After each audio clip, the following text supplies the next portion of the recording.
Salut, c'est Marco de Top for Phone. On se retrouve aujourd'hui pour la vidéo de déballage du Nefos X1 de la marque TP-Link. La marque TP-Link, une marque extrêmement connue au niveau mondial, puisque c'est d'ailleurs le leader mondial des solutions réseau. Hub, switch, modem, etc. Autant de produits sur lesquels ils sont très connus, en tout cas dans le milieu high-tech, dans le milieu informatique. Alors ici, on est sur le Nefos X1 de TP-Link, qui est un smartphone. C'est d'ailleurs le dernier né du constructeur. C'est le dernier né de la marque, un mobile qui vient tout juste d'être lancé. On est en février 2017 lorsque je fais cette vidéo. Ce téléphone existe en deux versions. On est ici sur la version 2 Go de RAM, 16 Go de ROM, qui est commercialisée au prix maximum conseillé de 199 €. Bon, donc vidéo de déballage, on va voir ce à quoi ressemble la boîte. Vous allez voir, c'est extrêmement bien packagé, c'est très classe, très élégant, et pourtant on est sur un téléphone entrée de gamme. On va aussi se faire un premier sentiment sur le téléphone en lui-même, mais j'ai déjà eu quelques visuels presse, et apparemment c'est pas mal du tout. Et puis on va détailler aussi ce qu'il y a de fourni avec le téléphone, à savoir donc les accessoires. Alors, la boîte très très classe, une boîte avec un petit effet tissu textile. Nefos X1, vous voyez, en reflet, écriture miroir, c'est très classe, c'est vraiment très très classe. Une boîte très sobre en elle-même, certes, mais très élégante. Alors à l'arrière, qu'est-ce que l'on apprend? Eh bien, il y a un Symmetrical Design, Dual Curved Metallic Cover. Donc, on est sur un téléphone avec châssis carrosserie métal, symétrique en niveau design, bon, on verra ce qu'il en est. Euh, le processeur est un Helio P10 8 coeurs 64 bits. Ok, certes, on en reparlera lors du test, hein. On reparlera de tous ses composants et des performances notamment lors du test. Le téléphone est doté d'un capteur photo dorsal Sony IMX258 0,2 secondes pour l'autofocus, très rapide, en tout cas c'est ce qui est revendiqué par la marque, on en reparlera encore une fois de plus lors du test. Le téléphone possède une vitre qui est une 2,5D, ce qui veut dire qu'en fait elle est légèrement courbe sur les côtés pour bien finir le design, pour que ce soit plus agréable à utiliser. Capteur d'empreinte digitale qui se débloque en 0,2 secondes, en tout cas qui unlock le téléphone en 0,2 secondes. Un bouton mute, ok, certes. Voilà, on a tout un tas d'autres spécifications. L'écran est un écran de 5 pouces HD, donc HD ready, hein, c'est du 720p. Capteur photo 13 mégapixels à l'arrière, 5 mégapixels à l'avant. On est bien sur du 4G avec toutes les fréquences nécessaires pour la France, 3, 7 et 20. On a même la 1 et la 5 et la 8. Enfin bon, voilà, on a toutes les fréquences nécessaires pour la France en 4G, en 3G aussi. On est sur un téléphone double SIM. Le processeur, je vous ai dit que c'est un Helio P10, oui, mais c'est un MediaTek MT67 55M, ça parlera aux connaisseurs. Et ici, on est sur la version, donc, comme je vous l'ai dit tout à l'heure, 2 Go de RAM, 16 Go de ROM, emplacement micro SD disponible. Il faut savoir que ce téléphone existe aussi en version 3 Go de RAM et 32 Go de ROM. Donc il y a deux versions. Et le DAS, on le voit, il est ici écrit à la tête 1,1, au corps 1,4. Le DAS est quand même relativement élevé.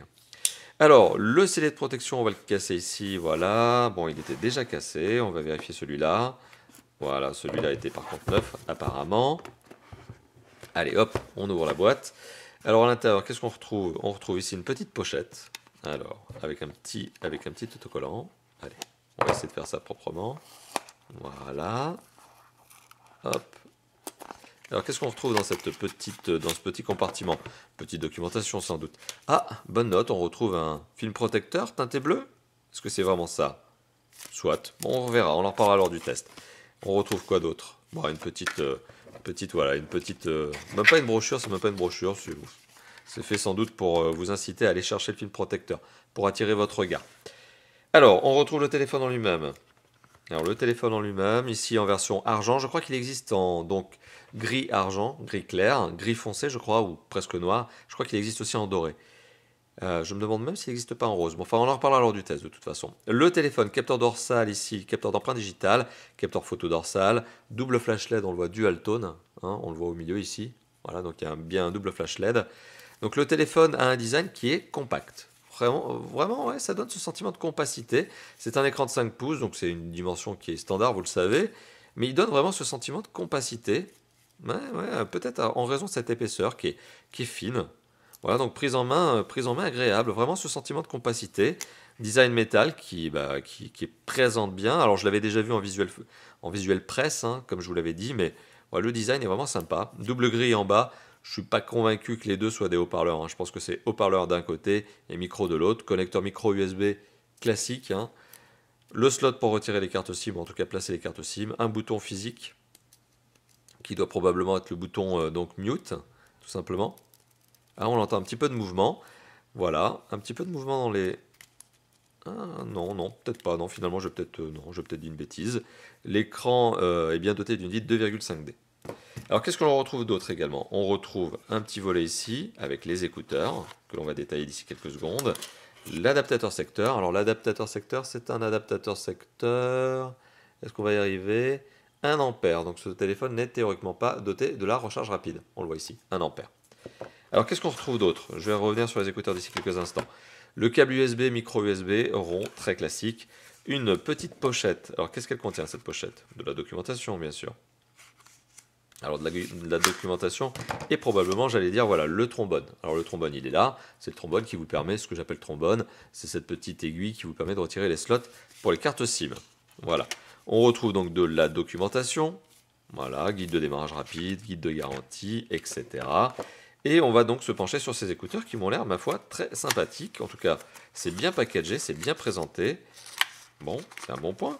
Allez, qu'est-ce qu'on va voir dedans? Alors, les écouteurs, des intra-auriculaires, sympa.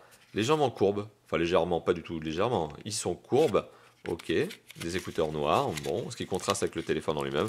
Des embouts supplémentaires, de la belle longueur de câble qui est du câble plat, on le voit. Probablement un jack 3.5 tout à fait classique. On en reparlera lors du test, mais c'est un design assez intéressant. Bon, voilà, des écouteurs qui sortent un petit peu de l'habituel. Un peu sympa, on va dire, ne serait-ce qu'en design. En termes de qualité, on en reparlera, mais en termes de design, c'est déjà pas mal. Donc, récapitulatif de ce que l'on retrouve dans la boîte de ce téléphone. Alors, dans la boîte de ce téléphone, qu'est-ce qu'on retrouve? On retrouve l'adaptateur secteur, 1 ampère, comme je vous l'ai dit, ça n'est pas de la recharge rapide. On retrouve le câble USB, micro USB, blanc, très classique. Bon, vous l'avez remarqué, les accessoires ici sont blancs. Le kit piéton lui-même, il est noir avec de la longueur de câble, câble plat, des embouts supplémentaires, de la documentation, et vous l'aurez remarqué tout à l'heure, c'est ça qui est intéressant, ce fameux film très intrigant, un film protecteur, bleu. Bon, pourquoi pas. On verra. Est-ce que c'est vraiment, voilà, est-ce que quand on le décolle et qu'on le colle sur l'écran, est-ce que ça reste vraiment bleu? C'est assez étonnant, c'est bien la première fois que je vois ça. Et le téléphone en lui-même, qui présente bien. Et bien sûr, on en reparlera lors du test. Merci d'avoir vu cette vidéo, bien sûr, je vous dis à très très bientôt. N'hésitez pas à vous lâcher dans la zone de commentaires, un petit pouce bleu si cette vidéo vous a plu. Et comme d'habitude, vous pouvez vous abonner à notre chaîne. Allez, à bientôt. Ciao, ciao.